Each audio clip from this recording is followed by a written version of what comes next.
Welcome back to Tonight Live. It's 10 o'clock, the time when those other channels tend to tell you what you should be thinking. But this is where you have your chance to speak to the rest of the United Kingdom through GBNews. And tonight, I'm delighted to be joined by my favourite novelist, the former politician Jeffrey Archer.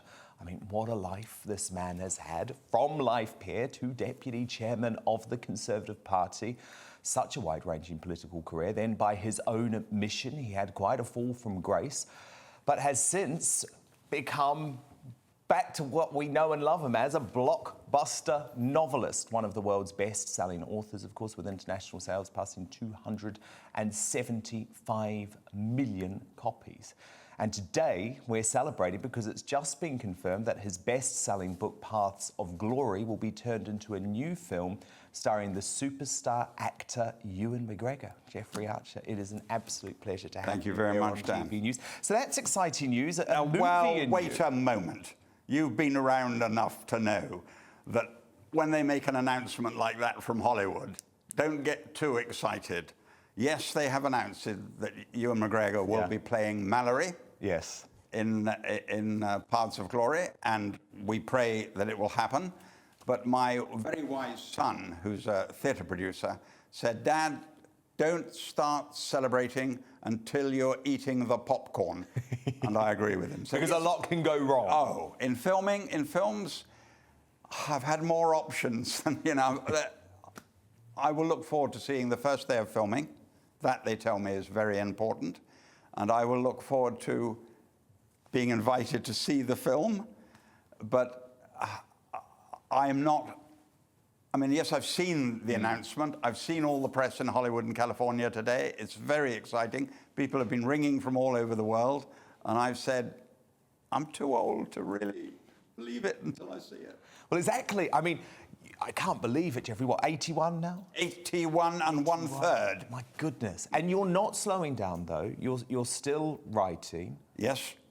I'm frightened of slowing down, to be honest. I think if you stop doing what you do, that could change very quickly. So, yes, I will continue writing. As you know, I'm doing a series at the moment on a young man who leaves school and joins the police force. And started that at the age of 77 and made the decision, I'm going to take him from a constable on the beat right through to the commissioner of the Metropolitan Police. And every book he'll be a different rank, and every book he'll have a different subject. So, for example, he starts as a constable, then becomes a detective sergeant. He does art fraud, and then he does murder, then he does drugs. So I have to live to the age of 85 because I know he's capable of becoming commissioner, but I have to live to the age of 85 to make sure he becomes commissioner of the Metropolitan Police. Because the series cannot go unfinished. The William Warwick series, of course, it's a real hit. I mean, at that point, would you retire from writing, or do you think it's what you'll do until you die? At the age of 70, where the good book tells us is the contract, 70 years and 10, I asked for 7 more years to write the Clifton Chronicles.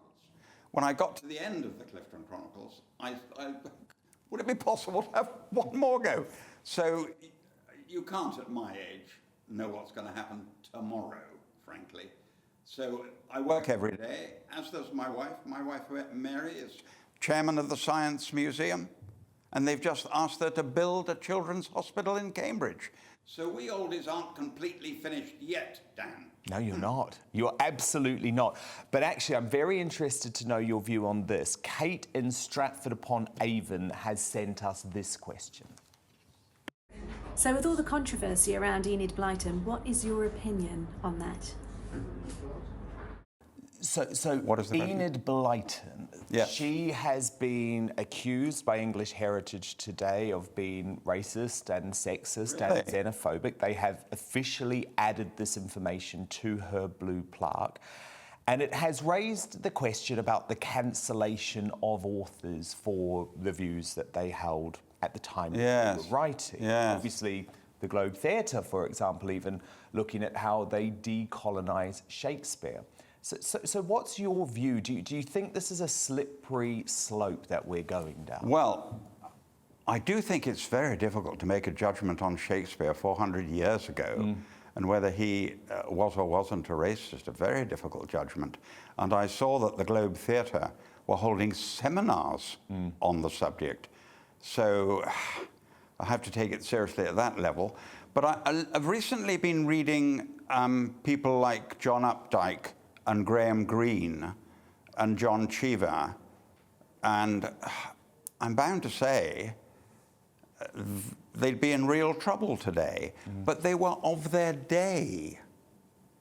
And so I think it's fair more to give them the benefit of the doubt in their day. I'm sure if they wrote today. I'll give you a simple example which has nothing to do with the door you're trying to open. Alexander Dumas, who wrote The Count of Monte Cristo and The Three Musketeers in the same year, one was 1,700 pages and one was 1,200 pages. He wouldn't be doing that today. He'd be writing a 400-page book and a 300-page book. And we have to think about how the world has changed, and I think be a little more tolerant to the fact that people in their own time lived in a different situation. Do you ever worry about things you may have written in your earlier novels and where the society has changed, so they need to be updated? Well, luckily they're set. Cain and Abel, for example, is set so far back that I haven't had that problem. And with the William Warwicks, I'm still in the year 1992, and I won't get to commissioner when he's about 2010, 2015. So I haven't faced that problem at the moment. The more tricky question you're asking, is there anything in the 27 novels that might offend now? Yeah, that's what I mean. Well, it's a fair point. And indeed, when ITV told me they wanted to make First Among Equals, which is the story of four men wanting to be Prime Minister, it's brilliant. They said, we'll have 3 men and a girl, and one of the men will be gay, the other 2. They'd already decided that all of that had to be changed. And how did you feel about that? I'm fine, absolutely fine. You've got to be realistic. In Not a Penny More, Not a Penny Less is a story of 4 men. Would I write that? Would I write Not a Penny More, Not a Penny Less with 4 men now? No. There'll be at least 2 women. But by the way, that's 50 years ago. Yeah. So, yes, if I wrote either First Among Equals or Not a Penny More, Not a Penny Less, they'd be very different characters, the 4 human beings. Yeah. And isn't that the point about Enid Blyton? Because, you know, she was writing her most famous novels, the famous five, during the midst of World War II. This was a woman who grew up between World War I and World War II. Clearly, her worldview was completely dictated by that time, in the same way that Winston Churchill had some views that today a lot of people don't consider acceptable. Yeah. And so that's what concerns me about what English Heritage has done, because as soon as they do something like that, you see, the cancel culture kicks in, and you have the people who campaign to get her books out of the libraries and to stop selling them in bookstores. Yes, and in the case of Enid Blyton, I don't think anyone doubts she was a brilliant storyteller. Her sales show that she was a brilliant storyteller. And as you rightly say, that was in the middle of the last war. I was born soon after the Second World War. I was born in 1940. So I read Enid Blyton books and then moved on to Swallows and Amazons and then moved on to James Bond. But what would I be reading now if I was 17, 19, 21? The world moves on. I think you've got to be a little more tolerant about the age in which they lived. Do you accept, though, that publishers should have the right to update the books? Because that is something that has been done in Noddy, for example. There's an offensive word that has been replaced by the word goblin.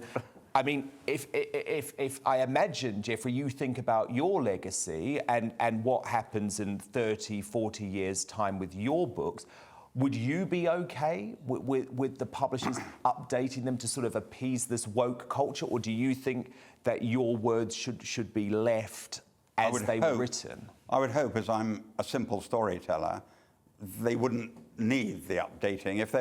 If they were major political novels, I could understand that and would have a degree of sympathy. But no, I don't want my books changed, thank you very much. I say to any author, write what you feel, what you know, what you feel comfortable with, and pray the public like it. We'll all make mistakes, we're all human, and no, I don't want my books changed, thank you very much. I'll stay with them as they are. And what do you think about this woke culture? I mean, I describe it as a woke plague, Geoffrey, because it seems to be coming into every aspect of our lives. I mean, you're a big cricket fan, and look at what the mob and the ECB did to poor Ollie Robertson, who sent some stupid tweets when he was an 18-year-old, and a couple of them included incredibly offensive language. But, you know, on what should have been the best day of his life, that debut test at Lord's the other week, he was hauled in front of the media for a public apology. I thought he gave a sincere and quite a beautiful apology where he admitted that he was a young lad and he had done wrong, and yet he was still suspended by the ECB, and his career currently lies in tatters. Which I hope not. I hope you're wrong about that. Well, I hope I'm wrong too. I hope you're wrong. I hope I'm wrong. I listened to the apology, and I will wait with interest to see what the ECB decide will happen to his career, because you don't need to be reminded. He actually batted very well and bowled very well and then suddenly he's out. Yeah. If his whole career is to be ruined by something he said at the age of 18, I consider that would be very rough. And I presume those people who've criticised him have the good manners to accept a genuine apology and have the good manners to give him another chance. I hope so. Yeah, I completely agree. And I hope they do. But that's why I was so disappointed by what the ECB did. Look, we've got some fun questions coming in, so let's have a look at this from Rob in Hull.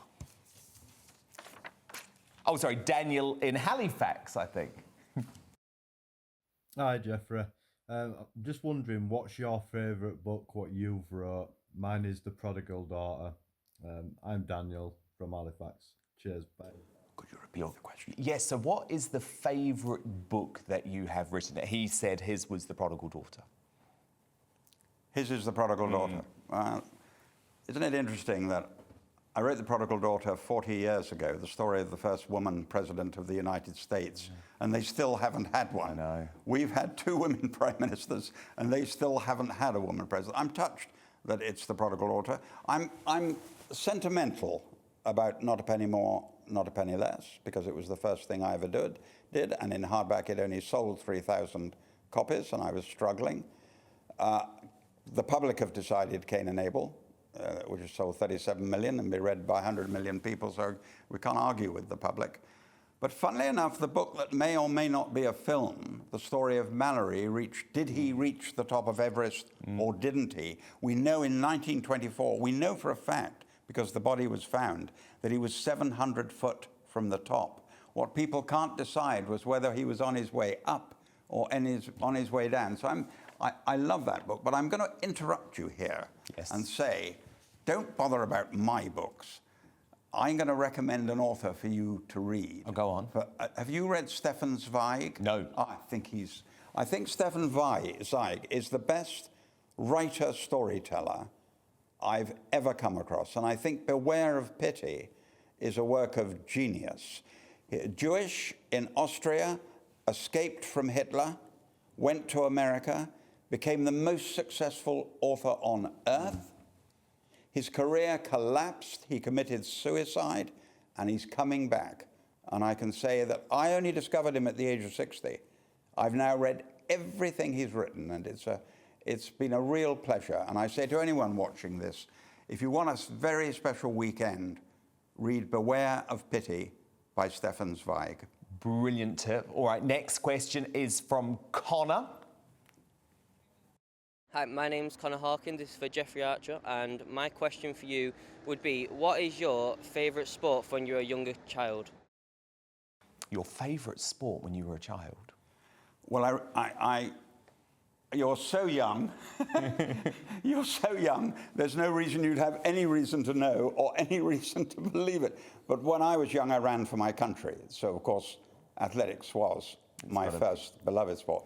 But I'm secretly the captain of the England cricket team. Obviously. Yes. It's sad that I can't bat, bowl or field, but I've always believed that relevance is the refuge of the inhibited.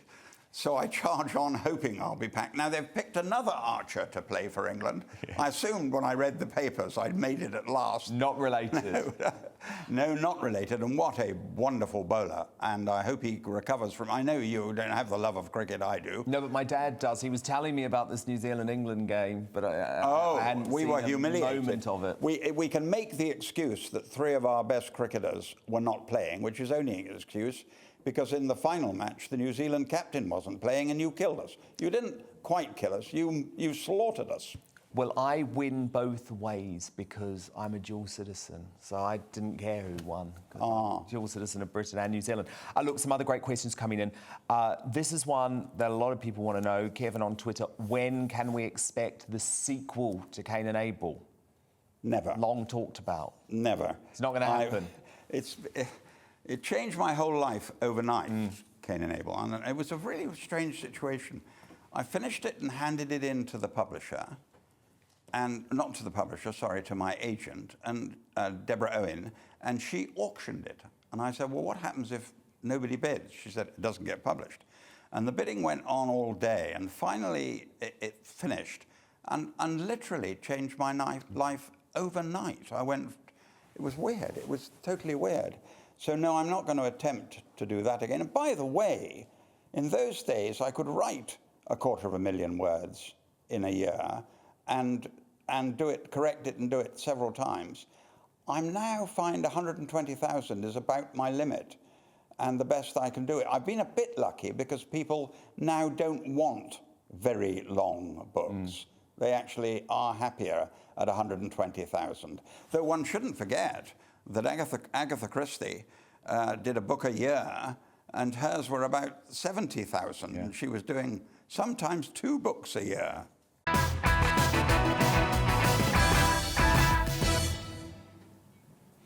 We're back with Jeffrey Archer. Jeffrey Archer, great question from Karina Williamson, who says, if Mr. Archer was an MP today, what would he have done with the COVID situation we've faced? I think it's very easy in life to have 20/20 vision, to have hindsight and say, I'd have done this, I'd have done that. When this is analysed in, say, for example, 6 months' time in every country in Europe, every country is going to say, oh, we made that mistake, we made that mistake, we made that. Now, there's no doubt that this government has made mistakes. But if I was a German or a Frenchman or an Italian, I'd be asking why the British have had 70% first doses while they've only had 35 or 40%. That's the question. I'd be saying, why haven't we had that? What are those British doing? Yeah. And so we have a lot to thank Kate Bingham for. What a woman who had the What a woman. What a woman.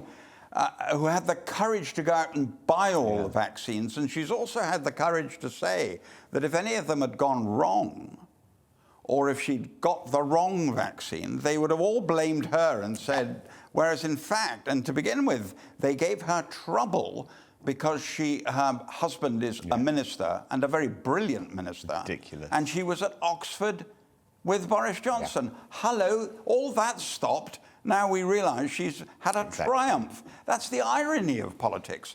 You criticise someone when they do badly, but not very few people are getting up and saying, this remarkable woman is responsible for us having 70% first jabs, and now we're up to 45% both jabs. No, I think the way she was treated last year while she was doing the most important job actually to get the country opened up again, and the attacks she faced, the incoming she faced, especially from the left, and a lot of people, was despicable. And can we add unpaid? Yeah.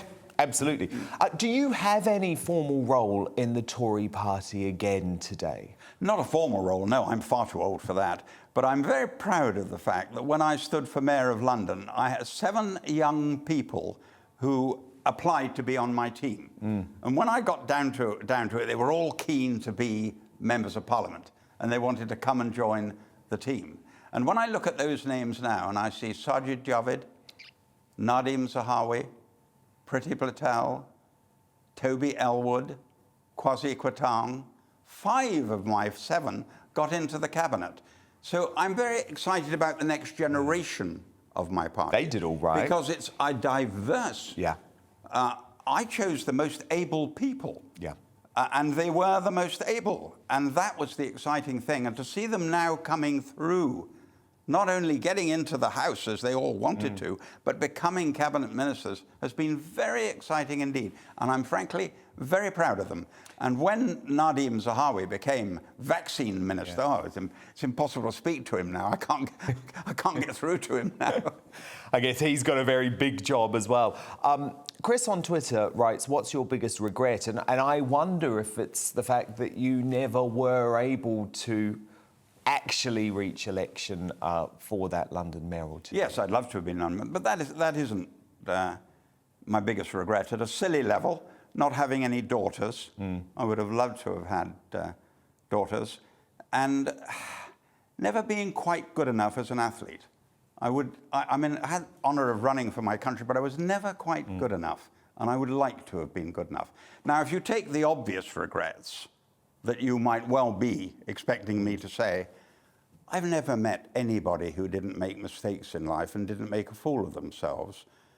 I think it's how you recover from that matters, and how you behave after that. And I made a dreadful mistake, and I've tried for the last 20 years. I do my auctions, which I enjoy so much, write my books, attempt to be captain of the England cricket team. I've had a wonderful 20 years. Do you think going to prison made you a better person? Well, I certainly met a group of human beings who hadn't had the privileges I'd had, and I watched what they were going through. And 2 in particular, who were murderers, I thought their background and what had happened was a lot to do with how they'd ended up murdering someone. There wasn't any doubt in my mind about that. And I followed their lives afterwards, and very proud of the fact that one of them, who I helped in a minor way, went on to get a Bachelor of Arts degree and then a Master of Arts degree, and left prison and got a proper job. Incredible. Well, look, let's bring our panel in now. You just stare down that camera as they talk to you. Constantine Cassin, Dominique Samuels, Andrew Doyle. Andrew, what's your question to Jeffrey Archer? Well, first, I'm glad you recommended Beware of Pity, which I think is a fantastic novel. But I wanted to ask you about Cristiano Ronaldo the other day moving the Coca-Cola bottles, and in the wake of that, the plummeting shares of Coca-Cola, it strikes me that footballers seem to have an awful lot of power, don't they? Do you think that's right? Should they have that kind of power? I watched it with fascination. I watched this very, very great footballer, with all that influence he's got over the young, removing the Coca-Cola, and then the other guy removed the Heineken. I was bound to say, quietly, wait a moment, they're the people who are paying for this show to go on. They're the people paying your wages. Now, maybe they feel so strongly that they don't mind that their wages may have to halve if they all say in the next cup. Let's say everybody says in the next cup, I'm not going to advertise on television. One of those footballers will criticize my product, almost whatever it is. So that could be a trouble. Though I do have a weakness myself here. I feel I would like to see in my lifetime gambling banned on television. I think it's a terrible influence on the young. I've heard of cases where not only have you had bankruptcy, broken families, divorces, but even suicide. And when I had the honor of being president of the World Snooker Association, we had to stop smoking advertising. We had to. We realized it was all over, and smoking was killing people. So we stopped advertising, and as snooker walked away from any form of cigarette advertising. And I wish everybody would walk away from any advertising of gambling. Constantine, do you have a question for Jeffrey? I was curious what you made of the interaction between President Biden and President Putin. Well, I watched it very carefully indeed, as you can imagine. And I was slightly taken off guard because unusually Putin spoke first. He likes to go last. And the President of the United States very cunningly made sure he had to speak first. And he described it as constructive and worthwhile talks. So do you know, my immediate reaction when I heard that was, oh my God, he's got away with it again. I was delighted when Biden raised two particular subjects. One, Alexei Navalny, who's in jail at the moment and shouldn't be in jail at the moment. He is the leader of the opposition in Russia. Keir Starmer shouldn't be in jail in Britain. He should be allowed to be the leader of the opposition. That is the point of a democracy. And putting Navalny in jail is disgraceful. And that thug Putin should release him and allow him to form a party and stand properly if he wants to go around the world claiming he's a democracy, because it won't be a democracy as long as that great man is in prison. And I was delighted when the president said, if he dies in prison, all hell will be let loose. Well, normally those sort of comments are made internally, and we, the public, don't get to hear about it.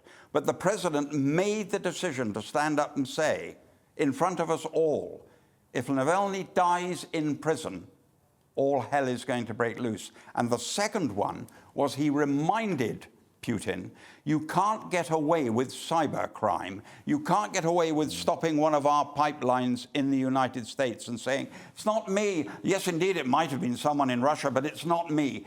And he said very firmly, you do that, and we'll close your pipeline between Russia and China.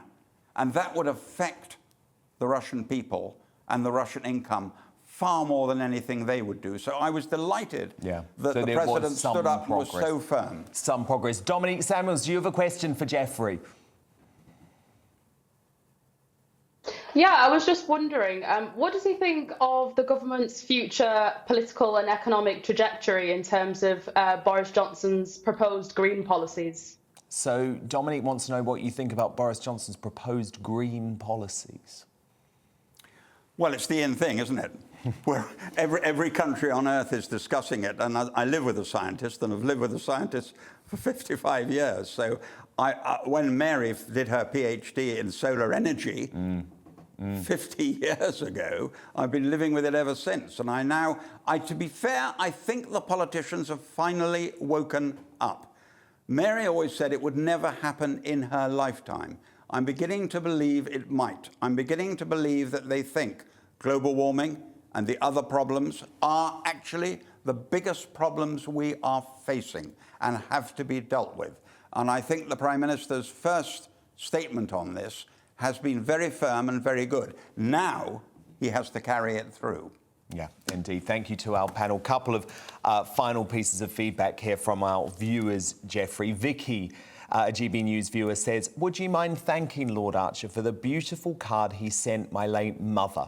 I wrote to him shortly before she died, and to my amazement, he very kindly replied, my mother was an avid reader and enjoyed his books. What a good man you are. That's very kind. And from Andrew, this is quite a backhanded compliment, Geoffrey, but I'm going to share it all the same. Didn't like Geoffrey Archer until Dan interviewed him. Now I'm a fan. And actually, that's what we want to do on GB News. I'll tell you the worst compliment. I had a lady wrote to me about a year ago, and she said, dear Lord Archer, you are, without exception, the most devious man in England. Would you be kind enough to tell me when your next book is coming out? What a point to leave it. Geoffrey Archer, do come back. I will. Do come back. We will hold you to that. Thank you. What a fascinating discussion.